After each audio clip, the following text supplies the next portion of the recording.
Hi everyone, thanks for joining us today. So I'm going to be talking to Sophie IWD. She's a director at Pop Health Communications.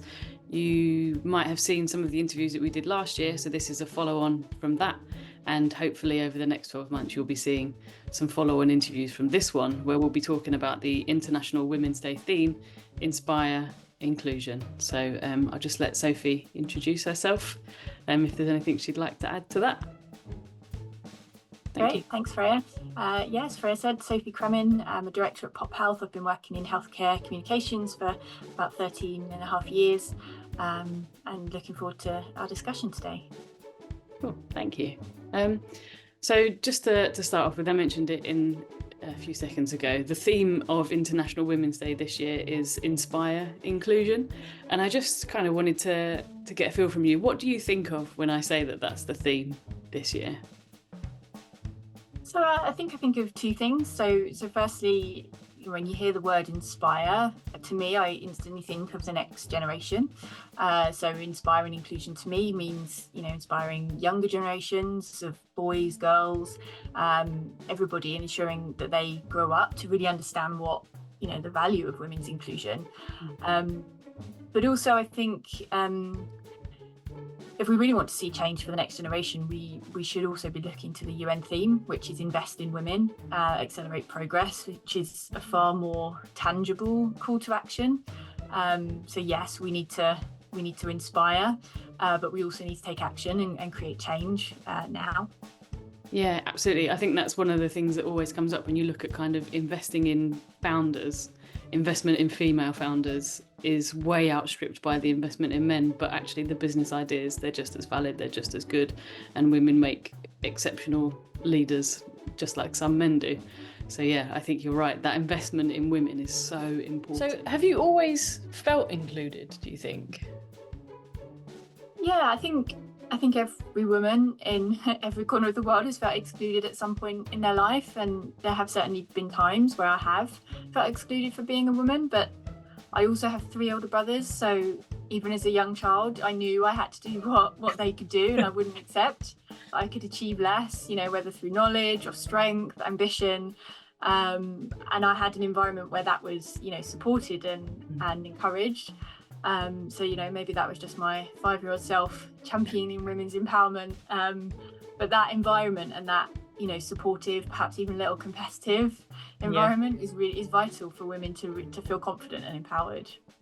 Yeah, I think that's a really interesting point, that competition with boys and with like brothers and things. My brother's 6 years older than me, and I think a big part of me growing up was wanting to be a bit like him, so like wanting to play football and wanting the things that he had as well as the stuff that my sister had. So yeah, I can appreciate that, the element of competition making you strive for more for yourself. Definitely. I really like that. That striving for more and striving to to achieve more is really important. Have that ambition. Yeah, siblings definitely can bring that out in you. You mentioned a little bit about being excluded kind of as a woman. Has there ever been a time, if you don't mind kind of elaborating on that, period maybe where you've felt more excluded than previously? Yeah, and I think the times when I probably have felt most excluded was from the point of having a family. As soon as you have children, you're so no longer just a woman, you're a mother, and that comes with very different expectations. It comes with a different expectations in yourself, but also from other people. The idea of the mother's load, and being a working mum. I don't think I've ever heard of the term a working dad. Dads are just dads, and it's expected that they will have a job and they will work. But for women, it's a definition that they are a mother and a worker.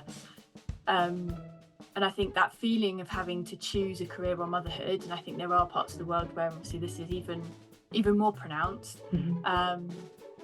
But when I had my first child pre-COVID, there wasn't an option to work from home. My commute to London didn't allow the flexibility I needed. And I think there certainly have been changes for the better in the last few years, and that more flexible hybrid working allows, has a huge impact on women and mothers, or working parents. But I think that having to make certain choices about whether to choose motherhood or career at certain points in my life has been, pretty huge. Yeah, and I can imagine it does feel like it's an excluding way for people to behave, to make you feel like you have to do that choosing kind of between your career and being a mother. That in itself, asking people to kind of split themselves in two, rather than just accepting you as a whole human being, somebody that is a mother or a parent and is able to bring a lot to the workplace. It's not fair to ask anybody really to try and divide themselves up like that. No, and I think it needs an environment where all working parents are supported, not just mothers, because it needs both sides, for women and mothers to be able to feel supported requires everybody, all working parents to have the same rights, the same opportunities and pay reimbursement. Yeah, absolutely. And it makes me wonder if there are instances maybe where men feel like they shouldn't be given the same right to flexible working that women perhaps are, because there is an expectation that they're looking after children. But when you put these blocks in place, just everybody loses. That's the annoying thing, it works. It absolutely works both ways, where I'm sure there are or dads or parents who aren't the primary caregiver, who don't feel they're able to take the same level of flexibility or become more of a prominent caregiver for children or family members because of their gender as well. It's a real shame that that's a space that should bring so much joy but is actually something that led to you feeling excluded. It's just a real shame, and I think it does show, even though there's a lot of positive talk in this space, I think it shows that there's still a really long way to come. There are female-led industry groups and strong female role models who are championing inclusion, gender equality, and pushing those boundaries and setting up their own agencies, their own companies. So I think from a career perspective, yes, I have felt included, but I think there is still a long way to go in that sort of earlier sort of science and education, and getting women and girls involved in STEM subjects. Yeah, definitely. A few weeks ago was the International Day of Girls and Women in Science, and that was really cute to kind of look back. We spoke to some of the scientists in our labs and kind of got pictures of them as children and then pictures of them as the adult scientists they are today, and their love of science. And I think you're right, that kind of, there's still a way to go, and I guess that's why weeks like that exist. You kind of want to celebrate people's journey into STEM, particularly. Yeah, absolutely. Yeah. And it's those role models who are going to provide that inspiration and that empowerment for the younger generations as well. And I hope that as a mother, that I provide that to my daughters as well. Being a scientist and showing that is something you can do. We are role models and teachers as well as adults. Oh, that's great. Yeah, because you have two girls, don't you? Yeah, two daughters. Yeah, Evelyn and Fia. I said Fia, right? Yeah. I'm always concerned. If you're kind of comfortable, what are your kind of hopes for them? Is there anything that you, when you think about it, that you hope would be different for them when they kind of get a bit older and start making decisions that will kind of lead their routes? Yeah, I suppose every parent wants the best for their children and wants them to be able to, live their passions and never feel limited for any reason, including gender. But also I think that they don't associate women with those outdated stereotypes. There's so much in education, in literature that positions women in a certain way. I think we are moving in the right direction, but still so much that I see around them is gender stereotyping, and I really hope that is one thing that they don't associate as they grow up, and they don't feel that is what they see themselves as as they grow up. Yeah, that they're not limited by the kind of the stuff that people show them, and that they can hopefully Exactly. see beyond it. Yeah. Exactly. And I mean, there's certainly change, and I see differences in their generation to when we were growing up, completely. And, you know, I think it's all moving in the right direction.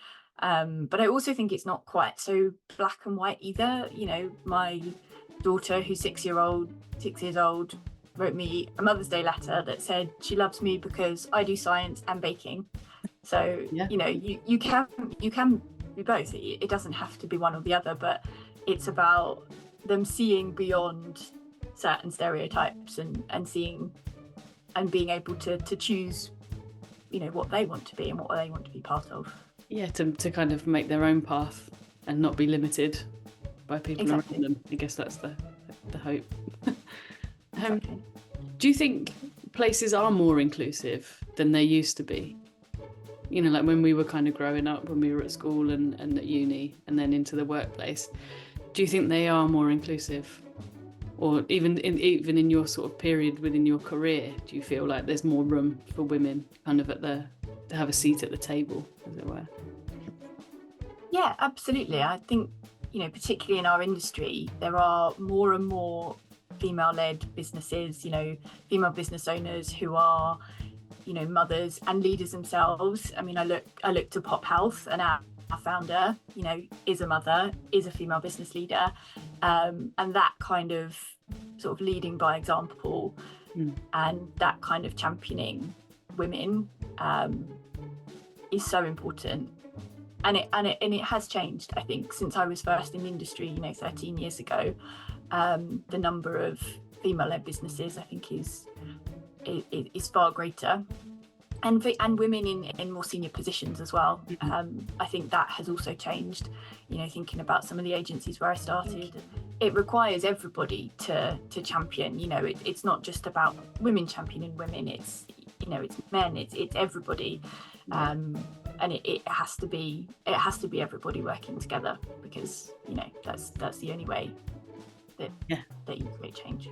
That is why that's why teams are very successful when they all work together. And yeah, like with football, everything with me comes back to football. But yeah, if you have 11 people doing whatever they want, you're not going to win any games. But if you have 11 people with like a structure and a match and a plan, then you're much more likely to be successful, and it works kind of in most scenarios, doesn't it? Yeah, exactly. I mean, sticking with that football theme while you're on it, you know, when we're talking about change and from sort of when we were young and now my daughters, you know, when you look at women's football, so when I was at primary school, we created a women's football team because we didn't have one, and we wanted to play football, so we created a women's football team, you know, and we to allow us to play. And now with Evie at school, they are trying to get women involved in football and involved in playing football at after school clubs. And Evie went along, and she was one of 3 girls on her football team, which is fantastic. But at the same time, she didn't feel included as part of that team because it was, you know, there were so many boys and not enough women. So I think it comes to that question of, you know, is it about inclusion or is it creating female-only spaces? And I think I'm not sure what the answer is. I'd be interested to hear your perspective, but it's, you know, is it about creating female-only spaces to be able to create that sort of inspiration for change, or is it about you know, broader inclusion? Yeah, it's hard, isn't it, that feeling, because generally speaking as well, when these sort of things start, you do need to have mixed groups because there aren't enough girls to do it. Same as I imagine if you tried to set up a boys netball team, you might get 2 or 3 that would come and play, but there wouldn't be enough for a team, and you kind of have to have these mixed teams. And I think you're allowed to have mixed teams all the way up to 16 with the FA guidelines, and that's because to help make up numbers and because it broadens the experience for people to play. But it feels like maybe there's a part that needs to come with like the education for the boys as well, that the girls have an equal place on the football team when they're in those situations. So hopefully Evie would go to training and it's just expected that Evie would be at training, you know, in the same way that it's expected that the boys will be there. But I think part of it comes, kind of starts all the way from the parents down into the conversations they're having with their children and what they see. So you kind of saw with the Euros this huge kind of promotion of girls and women's football, and hopefully you kind of see it, from what you're saying, it sounds like it's starting to feed through kind of into the primary schools, which is what the Lionesses asked for. But not every sport and not every place will have that kind of big bang event. So what do you do in the spaces? So yeah, the spaces need to be they need to be collaborative and inclusive. Everybody needs to feel like they can go to those places so that they can take away all the things that sport can teach you. Absolutely. And I think that point about educating boys as well as girls is really important, because it comes back to that point of it involves everybody to create the change, and it can't just be about women championing themselves and putting themselves forward. It has to be about everybody creating that space that feels inclusive and feels comfortable, and allowing everybody to, progress and feel empowered. Yeah, exactly. And then hopefully you need fewer female only spaces for girls to feel safe to play sport. Yeah. Instead you're able to have these mixed spaces, and it's just taken as that's normal. Yeah. I'm going to come back just to Pop Health. So you said that you've got a female leader and a female founder, and I know that you've been there for about 5 months, and you're kind of coming back from maternity leave, and you've come to Pop Health. Was there anything that they did and she did in particular that promotes inclusion and made you feel like this would be a good space for you to come back to work in?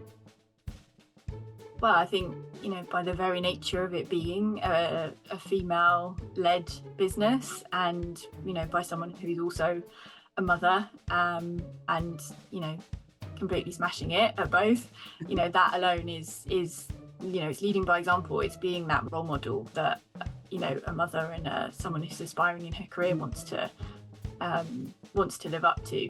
But also that it's the flexibility, whether that's childcare, whether that's personal wellness or family, every woman has their own priorities. It doesn't have to be about family and childcare, and it's about being flexible to all of those different priorities, and that is something that is so fundamental to Pop, as well as bringing kind of the joy into work, creating a space where you can be yourself, you can feel empowered, and be enjoy what you do, and feel part of something.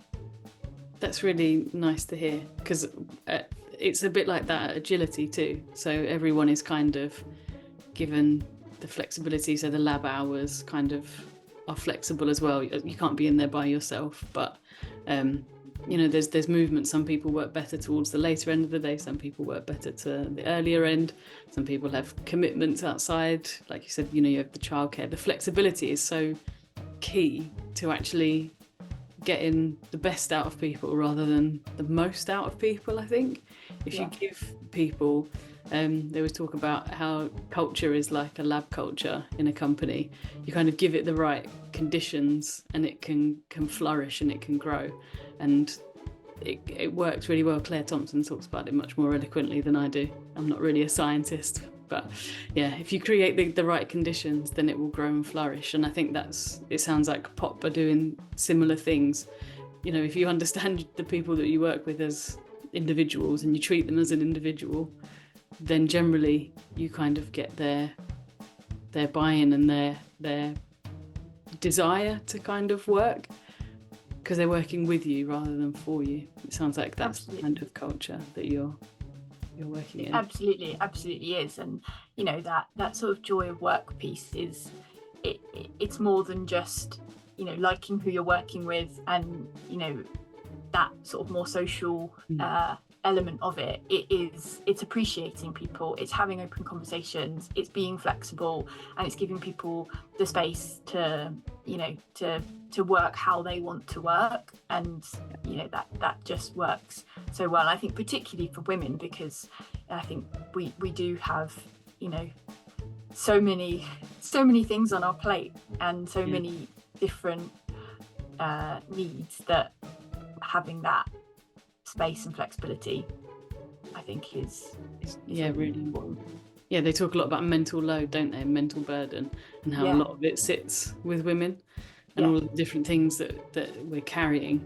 And so if you have a workplace that kind of understands that and allows you to work around all of those things, it just makes life much better. It's got to be good for mental health, physical health. It's harder to pin down, but productivity and just generally looking after the people that you're working with, which is always ideal, I think. What do you think? So I think that sounds like a pretty big chunk, but is there anything else that you'd really like to see kind of as we go forward? And do you have any sort of final thoughts about the topic of inspiring inclusion?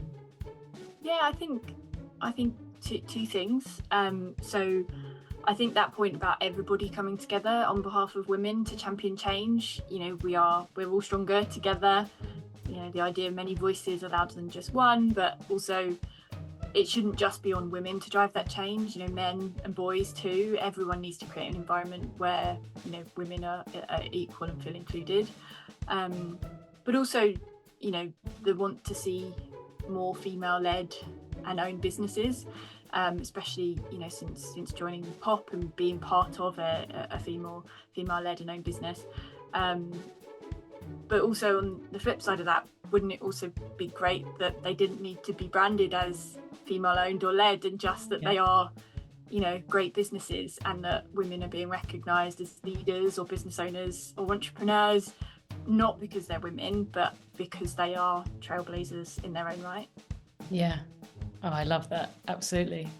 It doesn't need to be female founders. It's just excellent founders. Yeah. Exactly. Yeah. That's brilliant. Well, thank you so much for your time and managing to squeeze us in for International Women's Day, and kind of sharing your thoughts around the topic this year of inspiring inclusion. I really value kind of all of the things that you've said about how it needs to be for everybody, and how it should be investing in women, not just kind of including them. It needs to be more kind of proactive rather than just reactive, rather than us knocking on the door and saying, can we come in? It should be like, we've got this for you. Let's grow something together. I really appreciate that. Cool. Well, thanks so much. You're welcome. Thank you for having me.